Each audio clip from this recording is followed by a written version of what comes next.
आखिर क्यों? एक बुढ़िया की जिद ने भगवान जगन्नाथ को आने के लिए मजबूर कर दिया। ये सच्ची कहानी सुन के रोंगटे खड़े हो जाएंगे। एक छोटे से गांव में एक बूढ़ी औरत रहती थी, मां गंगा। उसके पास कुछ भी नहीं था, ना धन ना परिवार, बस एक ही सहारा था, भगवान जगन्नाथ की एक छोटी सी सोने की मूर्ति।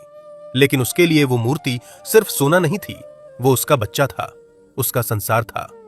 हर सुबह मां गंगा उठती, मूर्ति को नहलाती, नए कपड़े पहनाती और फिर बिल्कुल एक मां की तरह कहती, उठो बेटा, खाना खा लो। वो भगवान को खिलाती, उनसे बातें करती, उनके साथ हंसती। गांव वाले कहते, पागल हो गई है ये बुढ़िया, लेकिन उसे फर्क नहीं पड़ता था, क्योंकि उसके लिए भगवान सच में उसके बच्चे थे। एक लालची चोर उस घर पर नजर रखे हुए था। उसे पता था अंदर सोने की मूर्ति है। एक रात वो चुपके से अंदर घुसा और भगवान जगन्नाथ की मूर्ति चुरा कर भाग गया। जब मां गंगा उठी और उसने मूर्ति को नहीं देखा, उसकी दुनिया ही टूट गई। वो जमीन पर गिर गई, रोते रोते चीखने लगी, मेरे बच्चे को कौन ले गया? मैंने तुझे कभी अकेला नहीं छोड़ा, तू मुझे छोड़कर कैसे चला गया? उसकी हालत इतनी खराब हो गई कि पूरा गांव इकट्ठा हो गया, लेकिन कोई उसकी मदद नहीं कर पाया। मां गंगा ने आंसू पोंछे और एक संकल्प लिया, जब तक मैं अपने बेटे को भोग नहीं लगाऊंगी, तब तक मैं एक दाना भी नहीं खाऊंगी।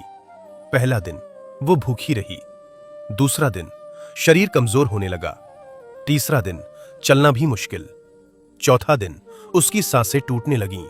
वो जमीन पर पड़ी थीं, आंखों में आंसू और होठों पर बस एक नाम, जगन्नाथ, मेरा बच्चा।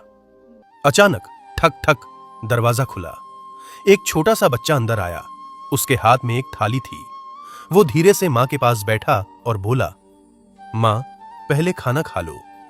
मां ने कमजोर आवाज में कहा, नहीं, पहले मैं अपने बच्चे को खिलाऊंगी। बच्चा मुस्कुराया और बोला, देख ना मां, मैं आ गया हूं ना। बच्चे ने अपने हाथों से मां को खाना खिलाया, उसका सिर सहलाया और कहा, मां, तुमने मुझे कभी भूखा नहीं रखा, मैं तुम्हें कैसे भूखा रहने देता। मां की आंखों से आंसू बहने लगे। उसने धीरे से पूछा, तू कौन है? बच्चा मुस्कुराया और धीरे धीरे उसका रूप चमकने लगा। पूरा कमरा प्रकाश से भर गया और अगले ही पल वो बच्चा बदल गया। भगवान जगन्नाथ की वही सोने की मूर्ति बन गया।